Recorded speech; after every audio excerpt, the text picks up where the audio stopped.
Bismillahirrahmanirrahim. Assalamualaikum warahmatullahi wabarakatuh. Perkenalkan, nama saya Sabina Salia Ramadhani dengan NIM 3421020. Yang pertama saya akan menjelaskan tentang ilmu tasawuf.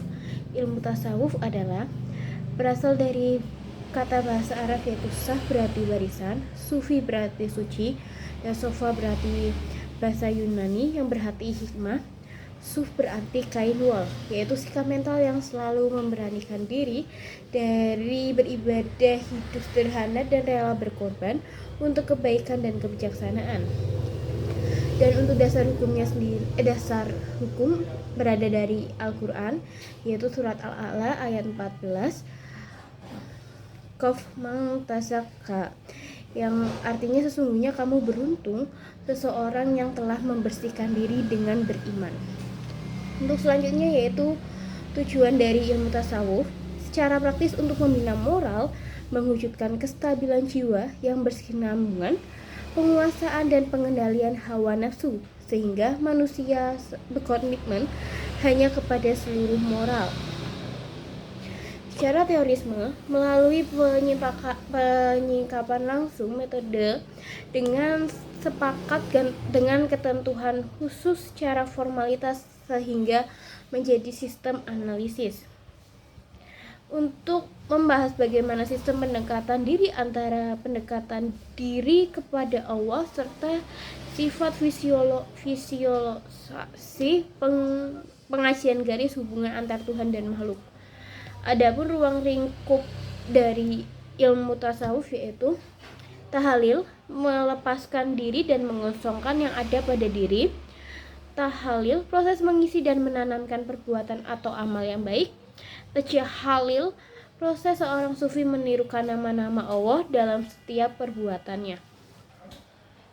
Untuk tokoh-tokoh dan pengembang, yang pertama ada Hamzah Fahsyuri, yaitu yang terkenal pada tasawuf wujududdin dan pengaruh dalam penyebaran Islam di Nusantara. Ada Sunan Bonang, yaitu salah satu wali songo yang terkenal dengan ajaran tasawuf dan peranan dalam penyebaran Islam di tanah Jawa. Yang ketiga ada Al-Ghazali, yaitu ulama besar yang dikenal dengan bapak tasawuf modern dengan karyanya Aliyah Umuluddin. Selanjutnya ada Jamaluddin Rumi, yaitu penyair dan sufi berasal dari Persia dengan karya yang sangat berpengaruh dalam tasawuf dan spiritualitas. Untuk manfaatnya sendiri bagi mahasiswa KPI yaitu tasawuf sebagai suatu disiplin ilmu yang bertujuan untuk mendekatkan diri kepada Yang Maha Kuasa. Baik, yang kedua ada ilmu kalam. Ilmu kalam dari menurut bahasa maupun istilah adalah disiplin ilmu tentang bahasa dan zat dari sifat-sifat Allah serta eksistensi semuanya. Yang kedua adalah pemikiran tentang Tuhan. Yang ketiga adalah pemikiran tentang keimanan, perbuatan, dan pengalaman agama secara rasional. Untuk dasarnya terkandung dalam surat An-Nisa ayat 164, yaitu artinya ada beberapa Tuhan yang telah kami ciptakan, kisah tentang mereka kepadamu. Sebelum ada pula beberapa rasul lain yang kami ciptakan tentang kepadamu. Allah telah benar-benar berbicara kepadamu secara langsung. Terdapat tujuan kalam yaitu memperkuat akidah atau keimanan manusia dan menjelaskan agama-agama Islam dengan menggunakan ajaran-ajaran dan bukti-bukti rasional. Ilmu kalam berfungsi untuk mengajarkan kebenaran tentang Islam, membantah argumen yang bertentangan dengan ajaran Islam, dan meningkatkan paham agama yang lebih mendalam. Untuk ruang lingkup ilmu kalam sendiri yaitu ada aliran Fujariyah, yaitu orang-orang yang berdosa besar adalah kafir dalam artian telah keluar dari Islam atau murtad dan wajib dibunuh. Yang kedua ada aliran Mujiriyah, orang yang berdosa besar dan masih tetap mukmin dan bukan kafir ada soal beberapa orang yang berbuat ditunda penyelesaian di hari perhitungan kelak. Manusia tidak berhak memutuskannya. Yang ketiga, aliran Mu'tazilah. Orang yang berdosa bukan kafir tapi bukan pula mukmin. Manusia mengambil posisi sebagai mukmin dan juga kafir. Untuk tokoh-tokohnya sendiri dari ilmu kalam yaitu ada Wasilah bin Atta, Abu Hurailah bin Abdul Bil Abudan, Al-Naham, dan kelompok-kelompok besar Mu'tazilah, Hasan Bisri, Abu Hasan Al-Asy'ari, Al-Mu'tadirin, dan Imam Ghazali dari kelompok Sunni.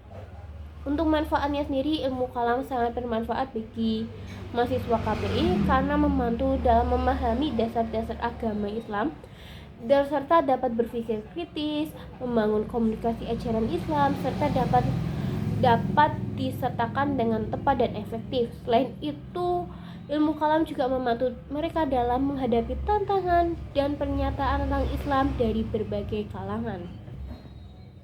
Yang ketiga ada filsafat Islam, yaitu secara antropologi merupakan pernyataan yang berkenaan dengan eksistensi, keberadaan, wujud, dan segala sesuatu pada aspek hakikat dan realitas yang sejati dari sesuatu. Secara espiologi adalah menjawabkan diri dari mana kamu berasal dan dari mana sumber sesuatu. Yang ketiga ada asiologi, yaitu menjawab tentang manfaat, kegunaan, fungsi, dan nilai-nilai yang terkandung dalam setiap hal. Untuk dasarnya sendiri terdapat dalam surat Ar-Rum ayat 8. Apakah kamu tidak memperhatikan Allah menciptakan langit dan bumi dengan benar? Sesungguhnya jika terjadi sesuatu yang tidak benar, niscaya langit dan bumi akan hancur. Ayat ini diciptakan untuk sebagai renungan kepada penciptaan alam semesta ini. Adapun tujuan dari ilmu filsafat Islam adalah untuk mencapai pemahaman lebih mendalam tentang Islam yang hakikat dan keberadaannya, serta penguatan pemahaman tentang hubungan manusia dengan Tuhan. Filsafat Islam juga berusaha untuk menemukan hakikat sejati dari benda-benda dan fenomena alam. Selanjutnya ruang lingkupnya meliputi antropologi, teologi, fisiologi,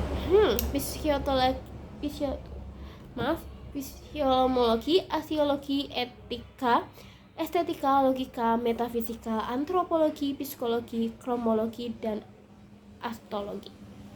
Untuk tokoh-tokohnya yaitu yang terkenal ada Ibnu Sina, di mana Ibnu Sina berada di bidang keilmuan kedokteran.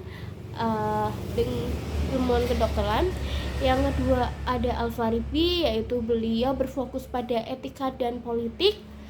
Ada Ibnu Taymiyah yang terkenal dengan teologi menanamkan tauhid atau keesaan Allah. Untuk manfaatnya sendiri yaitu sebagai mahasiswa KPI,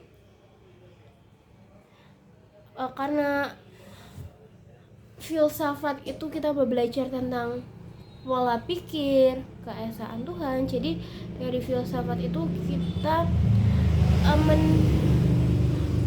berpikir tentang gerakan baru yang mana berhubungan dengan nilai-nilai komunikasi yang kita bisa tanamkan untuk tanamkan dalam kehidupan sehari-hari.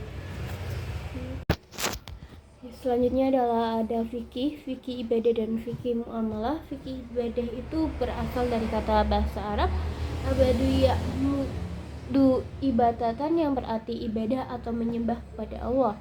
Sedangkan untuk muamalah sendiri berasal dari etimologi bahasa Arab, yaitu amalul aminu muamalatan, yang berarti interaksi atau bekerja.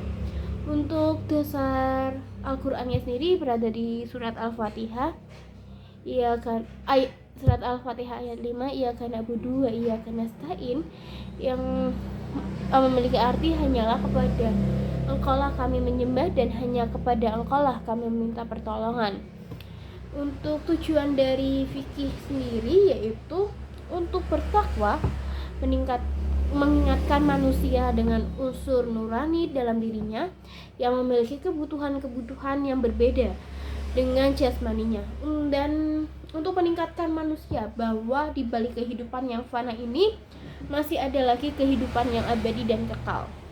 Untuk ruang lingkupnya sendiri, di ibadah ada dua, yaitu hasanah atau khusus, yang berarti tentang beribadah langsung kepada Allah seperti sholat, puasa, zakat, dan haji. Sedangkan untuk ibadah amnah atau umum, yaitu biasanya seperti muamalah atau jual beli, ekonomi, politik, dan sosial budaya. Sedangkan untuk ruang lingkup muamalah, yaitu ada muamalah abidiyah, yaitu ijab kabul yang saling meridhoi. Yang kedua ada muamalah madiyah, masalah jual beli, gadai, dan jaminan atau tanggungan. Untuk manfaatnya sendiri, yaitu ibadah manfaat sendiri dari fikih ibadah dan fikih muamalah adalah untuk memanfaatkan bagaimana signifikat bagi umat Islam, terkhususnya untuk mahasiswa KPI. Fikih ibadah untuk membantu dalam melaksanakan berbagai ibadah sesuai syariat Islam. Sedangkan untuk muamalah sendiri dapat memandu transaksi ekonomi yang halal sesuai dengan syariat fikih. Sesuai dengan syariat Islam, serta memiliki peranan penting dalam membangun perekonomian dan mengamalkan ajaran Islam dalam kehidupan sehari-hari, baik secara profesi di masa depan. Yang kelima ada tafsir dakwah. Yang surat pertama ada Al-Imran ayat 104. Bismillahirrahmanirrahim. Wala minkum umatan yahdu illa al-kafirin wa yahmudu bil ma'rufi wa yahda anna alamu karim wa ta'killahum alam mu'minin, yang artinya, dan hendaklah kamu dari golongan di antara kamu menyeru kepada kebaikan dan mengajak pula kepada kebaikan dan mencegah dari yang buruk, dan merekalah orang-orang yang beruntung. Tafsir ini menegaskan bahwa setiap umat Islam berkewajiban untuk memiliki keteladanan dan kebaikan dan mengajak orang lain dalam melakukan hal kebaikan.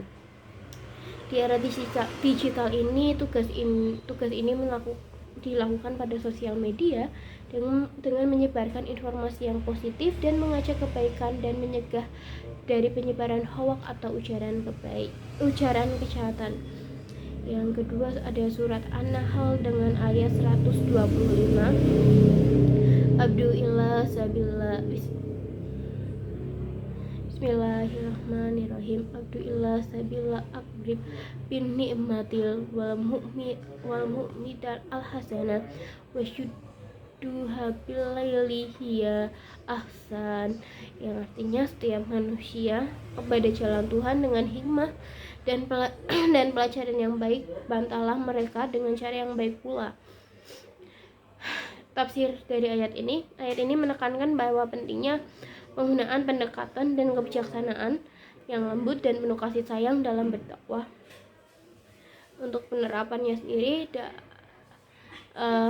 dalam berdakwah di media sosial dengan menggunakan bahasa yang baik dan hindari kata-kata dengan penggunaan kata-kata kasar, dan berilah penjelasan yang baik dan mudah dipahami. Untuk selanjutnya surat ketiga ada surat Yusuf ayat 108.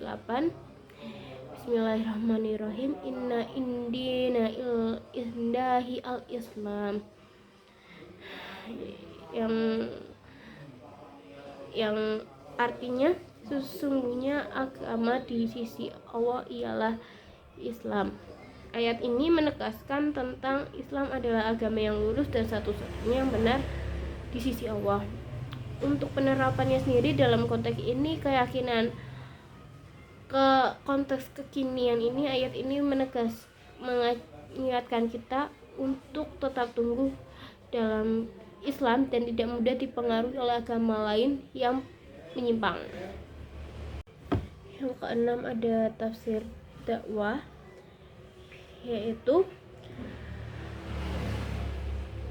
An Abdullah bin Umar Nabiullah sallallahu alaihi wasallam qala a'buduhu walau ayat, yang artinya dari Abdullah bin Umar diturunkan bahwalah Rasulullah sallallahu alaihi wasallam bersabda, sampaikan dari diriku walaupun satu ayat, dimana pada penerapan pada zaman sekarang bisa diterapkan melalui sosial media dengan menyampaikan kiasan-kiasan yang tentunya sangat masuk untuk anak zaman sekarang dengan menggunakan kata-kata yang ditujukan dengan ayat tersebut, tapi tidak menyalahi dengan menyalahi aturan dari ayat tersebut. Yang kedua ada hadis riwayat At-Tirmizi, yaitu ittaqillah histu makunta, yang artinya takutlah kepada Allah dimanapun kamu berada, yang dimana dari hadis tersebut menjelaskan bahwa setiap kamu berada, Allah selalu mengamatimu dari kejauhan. Seperti pada zaman sekarang, kita mungkin bisa menyembunyikan semua segala privasi atau segala tingkah laku kita dari orang-orang lain, tetapi Allah juga mengetahui apa yang telah kita lakukan walaupun di lubang semut sekalipun. Terus yang ketiga ada dari hadis riwayat At-Tirmizi juga, ad-dahu Allah al-qarib afwan ilaihi, yang artinya orang-orang mengajak kebaikan untuk mendapatkan pahala yang sama dengan orang yang diajak, yaitu maksudnya dari sini kita dapat mengajak orang-orang untuk melakukan kebaikan. Misal contohnya kita membuat video yang diupload di sosial media, yang mana dalam video tersebut kita mengajak untuk membantu sesama, mengasihi sesama, yang kemudian kita share ke sosial media untuk menjadi pedoman bagi masyarakat, bagi orang-orang yang menggunakan sosial media tersebut. Itu dia dari saya. Mohon maaf bila ada salah-salah kata, penyebutan, dan mungkin ada kata-kata yang mungkin kurang dipahami karena suara motor atau karena pil